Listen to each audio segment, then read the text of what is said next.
ये कहानी शुरू होती है ज्योति भवन से, जहाँ सिर्फ और सिर्फ ज्योति का राज चलता था, और चलता भी क्यों ना। तेरे पैदा होने के बाद ही बना है ये घर। तू तो लक्ष्मी है हमारी, और तू ही नाराज हो जाएगी तो कैसे चलेगा। चल अब बता, कौन सी लड़की सही रहेगी तेरे भैया के लिए। मैं क्या बताऊं मम्मी, शादी तो भैया को करनी है। क्या बताऊं क्या? जैसे कि तेरी मर्जी के बिना मैं किसी लड़की को सिलेक्ट कर लूंगा। हाँ, ज्योति भवन में तो वही आएगी जो मेरी प्यारी बहना को भाएगी। और उन सभी लड़कियों में से ज्योति को पसंद आती है निधि की तस्वीर। सूरज का परिवार निधि से मिलता है और पहली ही बातचीत के बाद दोनों का रिश्ता पक्का हो जाता है। मानना पड़ेगा निधि, तेरी पार की नजर को दूसरी लड़की देखनी भी नहीं पड़ी। मैं ऐसे ही मेरी बेटी के हाथों को शुभ नहीं करता। ज्योति ने तो अपना काम कर दिया, पर अभी काम खत्म नहीं हुआ सुषमा जी। असली काम तो अभी बाकी है। बहू को चढ़ाने के लिए गहने लेने होंगे, लेन देन का सामान लेना होगा, वो सब देखना है आपको। है ना ज्योति, यही करेगी। अपने भाई की शादी तक तू ससुराल नहीं जा रही बेटा। मैं दामाद जी से बात कर लेती हूँ, वरना यहाँ सब कैसे निपटेगा। तभी दरवाजे से विक्रम आता है। अब भाई की शादी है तो उसकी इकलौती बहन को दौड़ भाग तो करनी ही पड़ेगी। अब फिक्र मत कीजिए माँ, साले साहब की शादी तक मैं यहीं आकर खा लिया करूंगा, तो ज्योति को मेरे खाने की टेंशन भी नहीं होगी। पर हाँ, शादी के दूसरे दिन अपनी बीवी को ले जाऊंगा, मैं पहले से कह देता हूँ।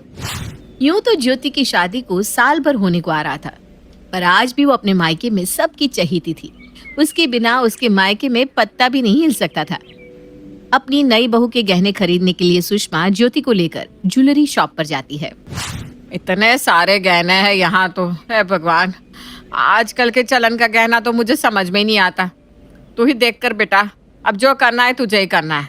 मैं तो काम कर करके पहले ही परेशान हो गई हूँ। पहले तू गहने देख, फिर तुझे सूरज की शेरवानी भी फाइनल करनी है। तभी ज्योति के फोन पर नरेंद्र का कॉल आता है। व्हाट्सअप किया है कार्ड बेटा, बता तो कौन सा फाइनल करवाऊं। जब तक तेरी मंजूरी नहीं होती शांति नहीं मिलती मुझे।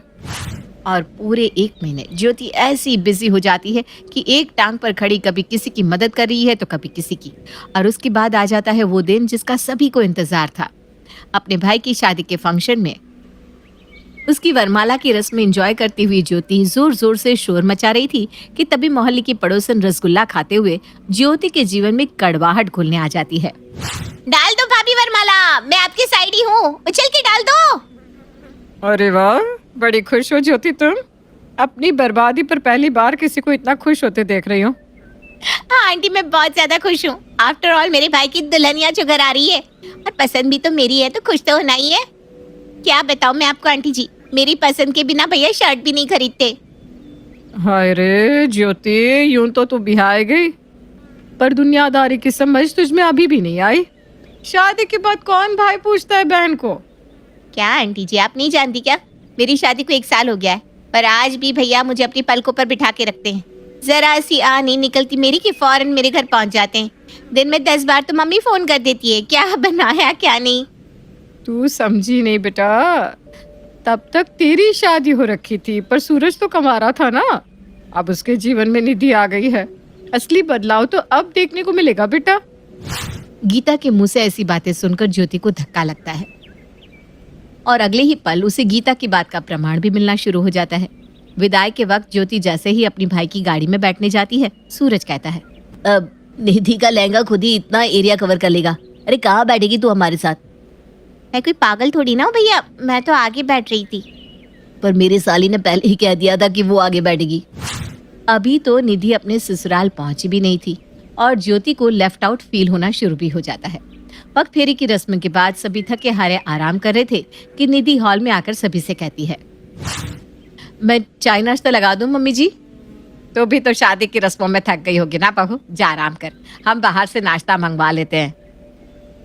तो सुभाष की समोसे मंगवा लो ना मम्मी, 1 नंबर समोसे होते हैं उसके। अरे रुक जा बेटा, अपनी भाभी से तो पूछ ले, उन्हें क्या खाने का मन है। बता बेटा क्या खाएगी तू, वही मंगवाते हैं। कोई मैगी ला दे तो मैं मैगी बना दूं मम्मी जी। क्यों बेकार में तेल में सने हुए समोसे कचौड़ियाँ बाहर से लाना, और उससे तो शरीर ही खराब होगा।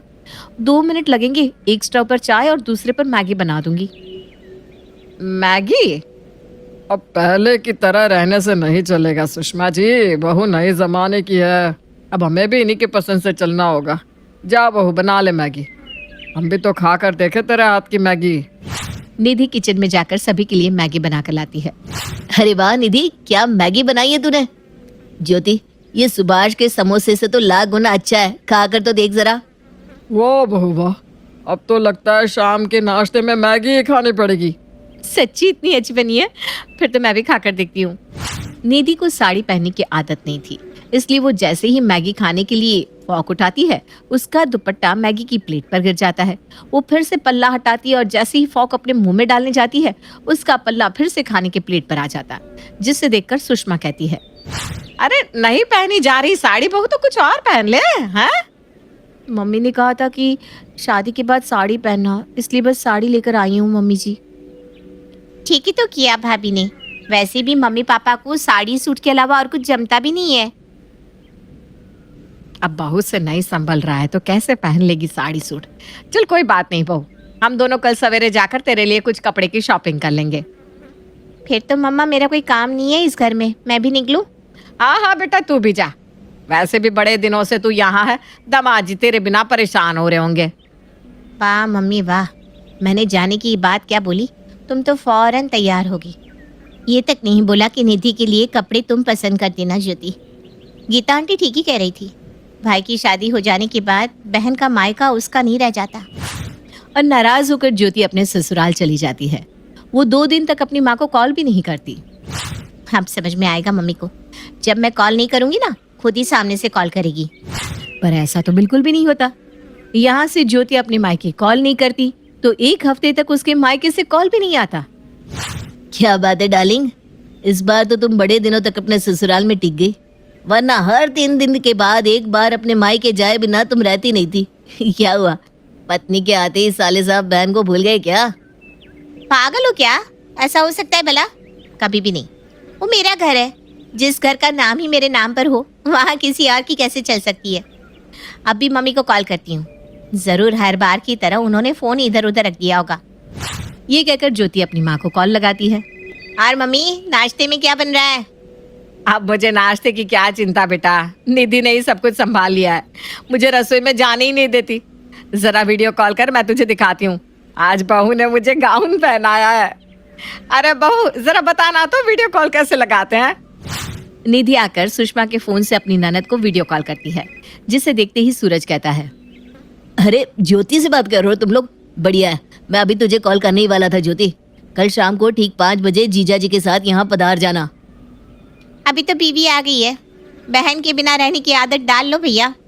अरे तू समझी नहीं, बात यह है कि तेरी भाभी ने कल डिनर प्लान किया है, मेरे सारे कलीग्स को भी बुलाया है, तुम भी जरूर से आना।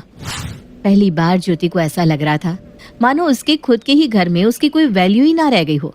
अगले दिन ज्योति अपने मायके पहुंचती है, जहां वो देखती है कि हर तरफ बस निधि निधि निधि भाभी भाभी हो रहा था। 1 हफ्ता नहीं हुआ भाभी को आए और अभी से सब निधि निधि करने लगे, बहुत हो गया। अब मैं ऐसा नहीं होने दूंगी। ये परिवार मेरा है और मेरा परिवार मुझे भूल नहीं सकता, और भूले तो मैं याद दिला दूंगी। इस घर में सबसे इम्पोर्टेंट मैं थी और मैं ही रहूंगी। और बाकी गेस्ट के जाते ही ज्योति एक अनाउंसमेंट करती है। 1 हफ्ते तक मैंने किसी से बात नहीं की और ना किसी ने पूछा कि मैंने ऐसा क्यों किया। चलो आज मैं ही बता देती हूँ। असल में बात यह है कि भैया की शादी की तैयारियों में मैंने अपनी सेहत का ध्यान ही नहीं रखा, पर जब शादी के बाद अपने घर गई तो मेरी तबीयत बिगड़ने लगी, तो मैंने चेकअप करवाया और मुझे पता चला कि मैं माँ बनने वाली हूँ। क्या तू मतलब मैं मामा बनने वाला हूँ? मेरा बच्चा, अरे सुषमा जी मैं नाना बनने वाला हूँ और आप नानी। अब आप बुढ़िया हो गई है, समझ लीजिए औहदा बढ़ने वाला है आपका। इतनी बड़ी खुशी तूने हमें देने में इतनी देर क्यों लगा दी बेटा, भगवान तेरा लाख लाख शुक्र है। बहू के पैर तो सच में बहुत ही शुभ है, बहू आते ही हमारी बेटी के जीवन में खुशियाँ लेकर आ गई। मम्मी भाभी की तारीफ तो ऐसे कर रही है जैसे उन्होंने ही मेरे पेट में मंत्र फूंक कर मुझे प्रेग्नेंट किया हो। और सभी का ध्यान अपनी ओर खींचने के लिए ज्योति बेहोश हो जाती है। फिर क्या था, होने वाले मामा जी मामी पापा नाना नानी फौरन ज्योति को उठाकर अंदर कमरे में ले जाते हैं। एक तरफ निधि ज्योति के चेहरे पर पानी की छींटें देती है तो दूसरी ओर सूरज उसकी हथेली पगथली रगड़ता है। मम्मी जल्दी से डॉक्टर को फोन करो ना, मेरी बहन और मेरे भांजे को कुछ नहीं होना चाहिए। डॉक्टर का नाम सुनते ही ज्योति फौरन उठ खड़ी होती है। तुम ठीक तो हो ना ज्योति? मुझे तो बड़ी घबराहट हो गई थी। आप सब बेकार में ही परेशान हो रहे हैं, मैं ठीक हूँ। चलो नितिन अब चलते हैं। कहाँ चलते हैं? तू कहीं नहीं जा रही, तू यहीं रहेगी। पहला बच्चा मायके में ही करती है बिटिया, तू नहीं जा रही कहीं। बच्चा होने तक तू यहीं रहेगी। अब चिंता मत कीजिए दामाद जी, मैं और निधि है ना, हम दोनों मिलकर ज्योति को संभाल लेंगे। अब क्या था, ज्योति को जो चाहिए था उससे वो मिल गया था। अगली सुबह सुषमा एक साड़ी वाली को अपने घर बुलाती है। सभी अपने लिए साड़ियां पसंद कर रहे होते हैं और जैसे ही निधि अपनी पसंद की साड़ी पर हाथ रखती है, ज्योति कहती है, हाँ वही साड़ी मुझे पसंद है भाभी। पर हाँ बेटा, जो तुझे पसंद है वही साड़ी तू रख। वैसे भी इस हालत में माँ जितनी खुश रहे बच्चा उतना ही स्वस्थ होता है। चल बता, अब क्या खाएगी तू? क्या इच्छा है तेरी? मैं क्या बोलूँ मम्मी, नाश्ते में तो मैगी ही मिलेगी ना। अरे मैं अभी जाता हूँ सुभाष के समोसे लेने, ठीक है मेरी लाडो?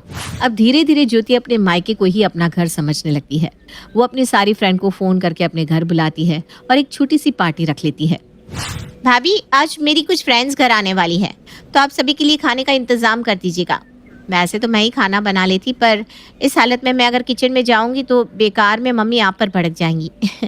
आप जानती है ना मम्मी मुझे लेकर कितनी पॉसेसिव है। कुछ देर में ज्योति की सारी सहेलियां वहां पहुंच जाती है। भाभी ड्रिंक्स लाना तो। हाँ दीदी। निधि हॉल में ड्रिंक्स लेकर जाती है। नहीं नहीं भाभी, मेरे गले में खराश है। अरे तो तू चाय पीना। भाभी आप नेहा के लिए 1 कप चाय ले आओ, तब तक हम कार्ड खेलना शुरू करते हैं। Okay girls? और इसके आधे घंटे बाद ना आप स्नैक्स ला सकती हो भाभी। और कुछ इस तरह प्रेग्नेंट होने के नाम पर ज्योति अपनी भाभी से नौकरों की तरह काम करवाती रहती। ऐसे ही 3 महीने बीत जाते हैं। एक सुबह जब निधि खाना बना रही थी, वो ज्योति से कहती है, दीदी अगर आप फ्री हो तो आप जरा कपड़े देख लोगी, क्योंकि मुझे खाना बनाने में बहुत वक्त लग जाएगा और कपड़े टाइम से नहीं धुले तो सूखेंगे नहीं। मौसम तो आजकल कैसा हुआ पड़ा है, आप देख ही रही हैं। मुझसे काम करवाओगी भाभी तुम? ऐसा तो मैं होने नहीं दूंगी। ज्योति उठकर वॉशिंग मशीन के पास तो जाती है, पर वहीं उल्टी करने का ड्रामा करने लगती है। ओह गॉड, कितनी खराब स्मेल है इस डिटर्जेंट की। मुझे उल्टी होने लगेगी। मेरा पेट, मेरा जी बहुत घबरा रहा है। मम्मी भैया कोई है क्या? और ये बोलती हुई ज्योति हॉल में आकर बेहोश होकर गिर पड़ती है। क्या जरूरत है निधि तुम्हें ज्योति को कपड़े धोने को बोलने की? मुझे बोल दिया होता। हद होती है यार। निधि तुम न जाने क्या क्या करवा कर मानोगी मेरी बहन से। अरे ठीक है बेटा, कोई बात नहीं। इस हालत में अक्सर ना हमें किसी न किसी चीज की स्मेल से उल्टी आने लगती है।